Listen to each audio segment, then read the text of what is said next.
500 hours sunken in the Season of the Blood. What is my final review, my final verdict to this season in comparison especially to Season 1, which was quite the lackluster, and with an outlook what we're going to get in Season 3 regarding how they handled everything. Because we got to say one thing, the main theme, the vampiric powers, were already a huge step ahead. Still, there is a lot of problems, especially regarding uber unique farm, itemization, overworld, endgame content, and class balance all the way up here considering there's leaderboards coming. Let's start though with a seasonal mechanic. That was the vampiric powers. The best part about them is a progressive grind. Comparing to Season 1 first, then the progressive grind. Season 1 was malignant hearts. You had to go into these tunnels to get the hearts, to get then rings, and these rings had to have the right socket color to then put the hearts in. And if you found a better ring, you have to find a new heart to then put the new heart, because you can't actually desocket a heart. No, you could over-socket it, but you're not getting the old heart back. So you had to then put in, a new ring, find a new heart, and then the new ring had to have the right socket color, and if not, you're screwed. And the best hearts could only be found in World Tier 4. So until you were World Tier 4, you anyways only had shit.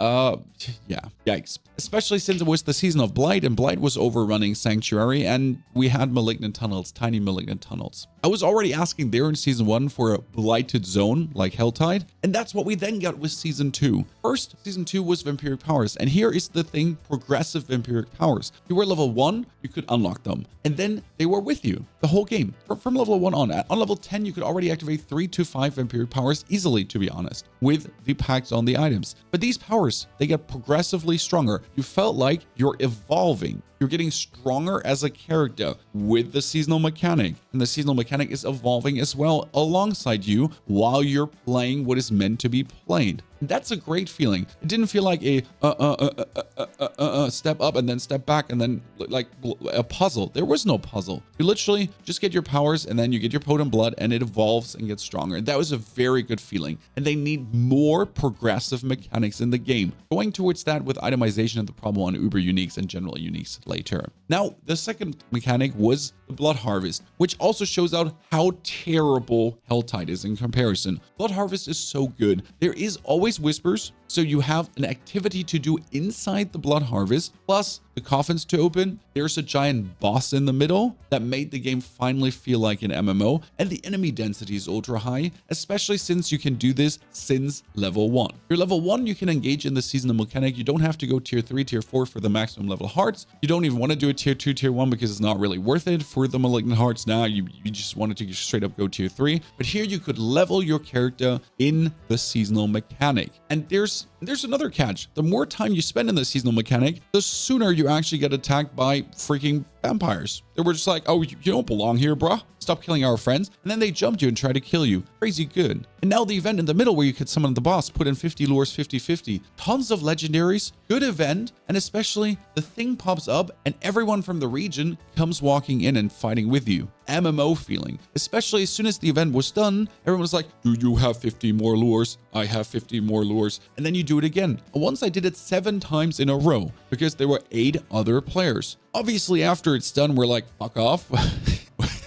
We're done. We don't need you anymore. It just did actually feel like an MMO, and I was happy to see other players, and I wasn't like mad that they were kind of finishing my events that were farming. You know, when you have a world event happening and you leave the goal up, you want to farm for another minion to get more cinders, and then you kill the final goal of the world event, and then suddenly a barbarian comes just running in and destroys it straight away. Thank you very much. That was a pain in the midwinter blind. Now, with the success of the blood harvest that is permanently up, you kind of noticed how lackluster Helltide is. Not only is Helltide every other hour only, so if you lock in unfortunately and you only have an hour game time, you might actually never see the Helltide, right? You would have to time your game time towards the Helltide timer. But also the Helltide is to simply be in there, slaughter everything, get your cinders, open the boxes. Finally, they made it more worth it with a living steel at least, so you have a reason to go into the Helltide to farm Grigoire the Galvanic Saint. But even that was really pain in the beginning because there was only those 2 chests for 10 steel, 3 steel actually, not even 5. So now they made the steal even better because it was tedious before. But also helltide just doesn't have like the cool boss event that Blood Harvest has, or whispers that correlate with a helltide where you had to save these villagers or destroy vampiric structures. Why are there no helltide specific whispers? When I want a helltide boss, yes, there's a helltide boss bound to an event like the Red Cloaked Horror. Why isn't there something I can use my cinders for, or another resource that I might find in the helltide to also summon helltide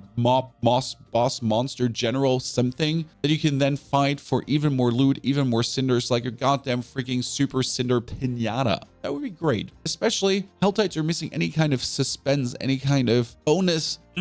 Yes, you lose your cinders when you die, which doesn't happen on tier 100 anymore. Obviously, you're 100, you don't die in there. But what if you also get jumped in helltides by the generals of Gregoire? I mean, he's the guy you farm for. Gregoire seems to be the overall general of the helltide at this point, lore-wise, right? Why not have his generals jump you like the Bloodseekers do as you spend more time in there? Yes, copycat method, but a good copycat method. And especially since the more time you spend in the helltide, the more dangerous it gets for you, the higher the stakes. 2 seekers, 4 seekers, 6 seekers. You just get progressively jumped by more. And at some point you might consider, I might have to leave the helltide because this is getting too hot for me. Or I'll stay until I get jumped by like 20 seekers and I'm completely getting obliterated and they despawn when I die. But wouldn't that make it even more fun and engaging? That brings me to the overworld and itemization, also uber uniques. But first, difficulty in the overworld, because right now it's a complete joke, especially as soon as you pick up the Tears of Blood from the Abattoir.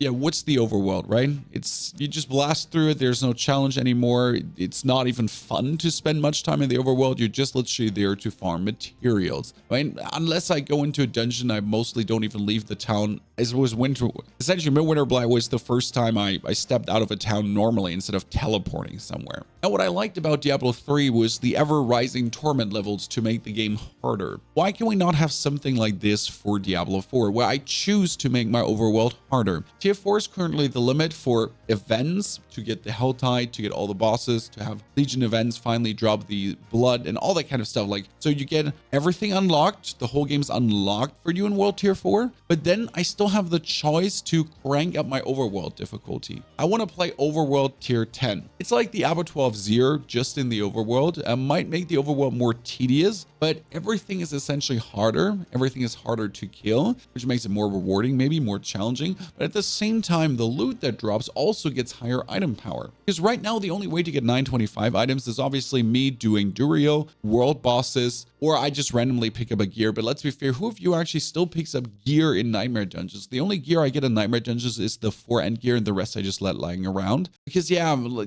it just feels bad to get like an 830, 840 item. I know an 840 item can be as good as a 925 because that's how the rolls work, but the armor value is always going to be lower. And since we're asked to have at least 13 or 15,000 armor, I mean, like, I want everything to be 925 at the end of the day, right? I don't want to run around with that 863 item that I've had since I'm level 70. No, I kind of want to find better things, and that with ever rising overworld difficulty could be more of a guarantee to actually get these things and finally make you pick up things or get excited for the overworld again. Now that we're talking about items again, let's go for uniques and then a progressive way that we learn from the vampiric powers to maybe improve items in the future. I've already been talking about an item journey being introduced. Now, we did get uber uniques, and they're easy to farm with Duriel and all the cool new bosses, which introduces another level of super ugly frustration. First 10 Duriels are fun, first 20s are fine, the 50s are okay, then the next 100 are kind of like,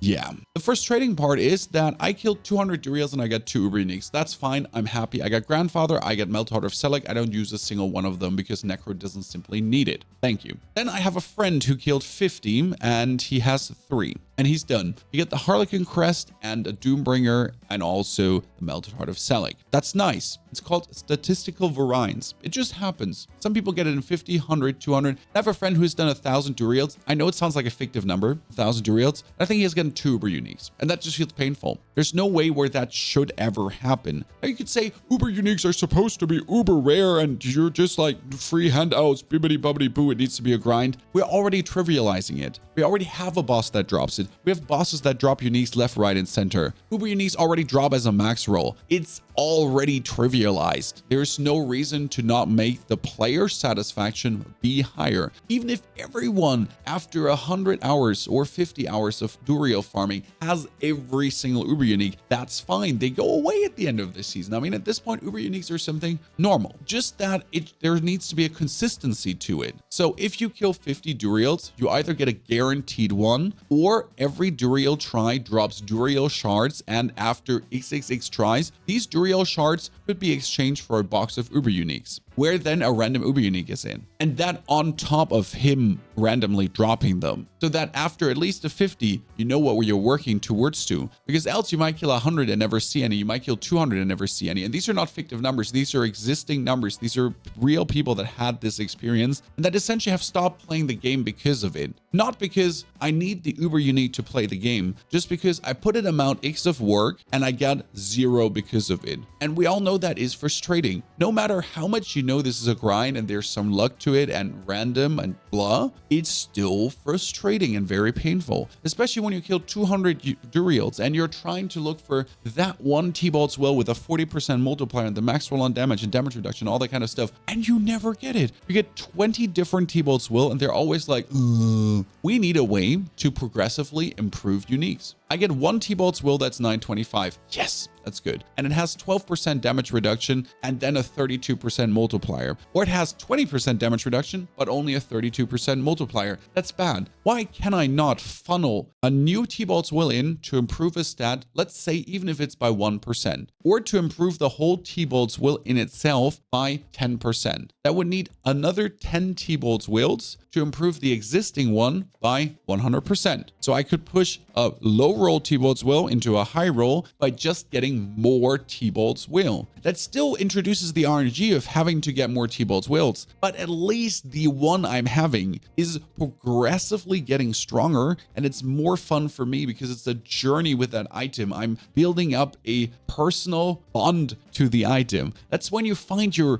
perfect helmet, which has max life and total armor percentage, and it has cooldown reduction and maximum essence. My one build needs maximum essence, but the total armor percentage is only 25% instead of 29. The total life is 1,100 instead of 1,300, and the cooldown reduction is 7.2% instead of 9%. What if I could funnel money, items, unique charts, I mean, anything into there to just slowly raise every stat by 1%. For my liking, it can take a while. I don't care. If I have to funnel another 100 legendary items in there, that's okay, because legendaries come like crazy, right? I do 10 Duriels, I have another 20 legendary helmets. But for every legendary helmet I funnel into my existing one, it increases by 1% or 5%, slowly bringing it up from 25 to 25.5 or 26, and then, 27, 28, 29. Like, even give me a 0.5% every single time I funnel an item in. So I could slowly raise an item to where it's supposed to be. Yes, that will make sure that everyone at some point has perfect items. Where's the pain in that? Where's the hurt in that? Where's the problem with that?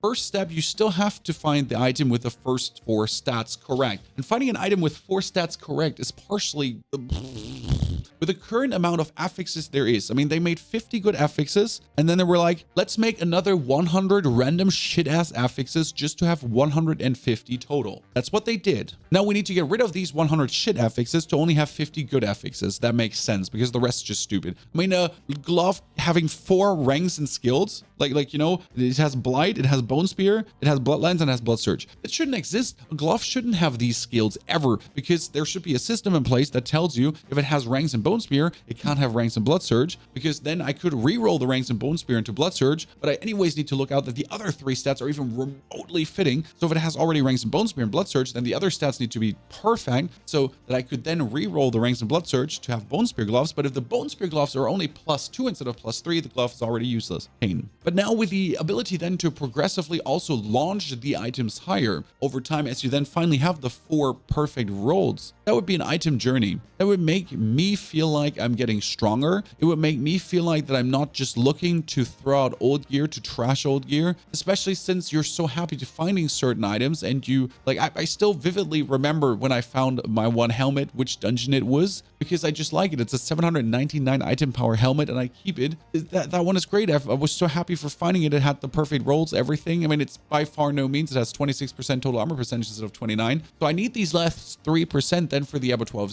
but I can't for the love of God find a better item now for the last 50 hours. But I found another 500 helmets that I don't even pick up anymore because I'm so frustrated and annoyed. And then with the progressive item journey, more fun. Lastly, we get Abattoir, which was an interesting attempt in the end game, and we at least get to try if our builds were actually good. The problem is when you have to balance an abattoir for the most powerful class and not for the weakest class. Because now we have 25 levels, but they're essentially meant to only be beaten by a barbarian and by sorks, which are both overtuned and the builds are broken to a degree. And then there's the amount of bug abuse where you swap out gear to get bonus aspects and kind of like other, and then you have to play controller to actually attack faster with a barbarian as well, because mouse and keyboard doesn't really do it and you're not getting out enough DPS. And these are the people that can beat the abattoir while you're then sitting there with the necro and you're like, okay, this season I have nothing broken, and am I a joke to you, Blizzard? I'm not talking about druids. Druids seem also to be struggling, but I'm not entirely sure. So yeah, you're kind of like at the point where the class imbalance finally hurts others. Before, it doesn't matter. I don't care if a barb does everything faster than me. Like, just let him do it, right? But if I'm not able to do content because the content is balanced for the broken things, but not balanced for the normal things, that's kind of feels bad. At this point, as soon as you enter Abattoir, they should have scanned your class, I guess. And there should have been the Necro Abattoir and the Barb Abattoir and the Sork Abattoir, which is individually life balanced for every class, I guess. So the classes do even have a chance to do things. And I'm happy I cleared tier 14, don't get me wrong. And if I now push up my glyph up to level 50 or level 100, which I would take way too many hours for, and we're talking about like 30, 40 hours of farm just to get it there, then I could go up to 17, 18, and maybe 20 in the long run. But for that, I probably need the glyph to level 200, and that ain't happening. I mean, definitely the Abattoir was a good attempt with a lacking execution due to the whole one-hit mechanics, especially since the domination vampire power used to execute yourself. Yes, there's an interesting bug with that, which led to many people just randomly being one-hit and the frustration rising. And the last thing you want with a game is frustration. Frustration is never a word that should go hand in hand with gaming. This should be mostly fun. I mean, apart from Elden Ring, because Elden Ring has frustration like written brick over it, and I love it. But when you're playing the ARPG, you're living this almighty power fantasy, and it needs to continue, you know? Seems like one of these ideas that is again half-cooked and not well executed, especially with the triple vampiric opponents having triple affixes, like each has 3 of them, right? And 3 seekers with a fire explosion, for example, despite having fire resistance maxed out, despite having the armor, the bubbles and everything, you're physically or elementary impossible to survive it. It just doesn't happen. Even if you have 20,000 life, 15,000 armor, 70 fire resistance with a fire resistance potion that hires your fire resistance, there's 3 seekers that have 3 flame explosions, you just die and simply not survive. And that's kind of like, how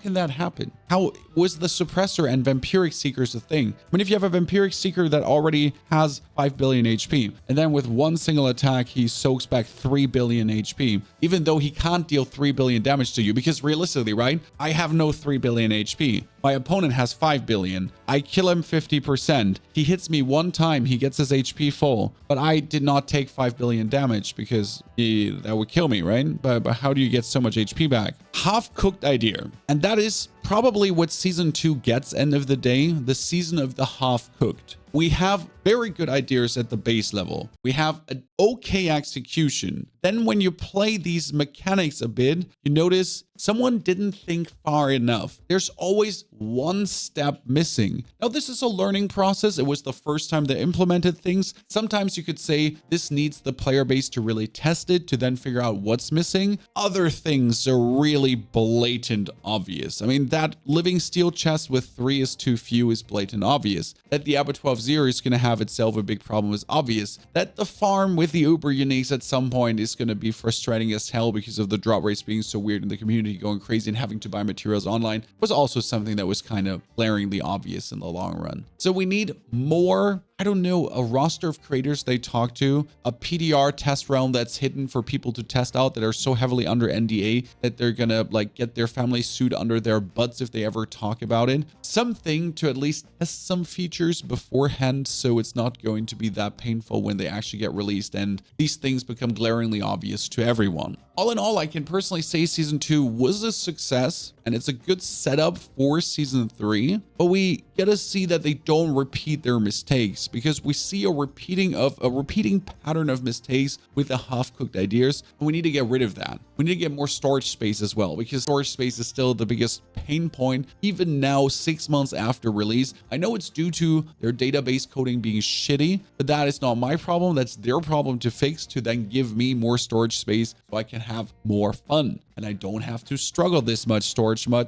wise anymore. Due to the new leveling, more people are having more characters, more people are having more level 100s, and having more level 100s is pain because your storage space doesn't give it away. When people can't even keep their closets at home tidied, you're expecting them to have a perfect storage running so they can have multiple characters. They just need unlimited storage space almost, so they don't have to start throwing items away that they actually like because they're just simply running out. What's your vibe about season 2? Did you enjoy it? Did you like it? Share it in the comments below. Aspirations for season 3, what you're looking forward to. I am really much gonna be making all the content you can expect, as always, left, right, and center.